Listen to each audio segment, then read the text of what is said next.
మహానగరాన్ని పరమేశ్వరుడు ఎందుకు నిర్మించాల్సి వచ్చిందంటే, ఒకరోజు పరమేశ్వరుడు ఒంటరిగా కూర్చుని ధ్యానం చేస్తున్నప్పుడు రాబోయే కాలంలో జన్మించే బ్రహ్మ గురించి, బ్రహ్మ సృష్టించబోయే జీవరాశుల గురించి, ఆ జీవరాశులు చెయ్యబోయే పాపపుణ్యాల గురించి, వాళ్ళు చేసే పాపాలకు వాళ్ళు అనుభవించేటువంటి అత్యంత కఠినమైన శిక్షల గురించి తన దివ్య దృష్టితో చూస్తాడు. అది చూసిన పరమేశ్వరుడు చలించిపోయి ఆ జీవరాశుల్ని పాపాల నుండి బయటపడేయడానికి వాళ్లను మోక్ష మార్గంలో నడిపించాలని ఒక శాశ్వతమైన మోక్షపురిని నిర్మించాలి అనుకుంటాడు. అలా ఆ రోజు తన మంత్రశక్తితో మనోబలంతో ఈ భూమి మీద నిర్మించిన మొట్టమొదటి అతి పురాతనమైన క్షేత్రమే కాశీ.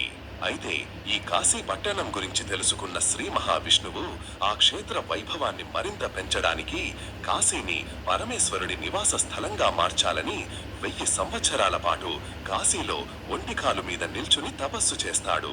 ఆ సమయంలో తన ఒంటి నిండా పట్టిన శ్వేత బిందువులు ఒకే చోట పడి ఒక పెద్ద చెరువులా ఏర్పడతాయి. అది చూసిన శివుడు వెంటనే ప్రత్యక్షమై విష్ణువు కోరికకు అంగీకారం తెలుపుతూ తన తలని ఊపినప్పుడు తన చెవికున్న కుండలం తెగిపోయి ఆ చెరువులో పడిపోతుంది. అలా విష్ణువు చెమట కారణంగా, పరమేశ్వరుడి కుండలి కారణంగా ఆ రోజు ఏర్పడ్డ ఆ ప్రదేశాన్ని ఇప్పుడు మనం మణికర్ణిక ఘాట్ అనే పేరుతో పిలుస్తున్నాము.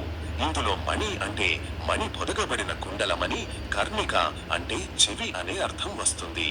అయితే అంతటి పవిత్రమైన ఈ మణికర్ణిక ఘాట్లో ఏ మనిషి శరీరానికి అంత్యక్రియలు జరిగినా ఆ మనిషి జనన మరణ చక్రం నుండి బయటపడి పునర్జన్మ పొందకుండా పాప విమోచితుడై ఖచ్చితంగా మోక్షప్రాప్తి కలుగుతుంది.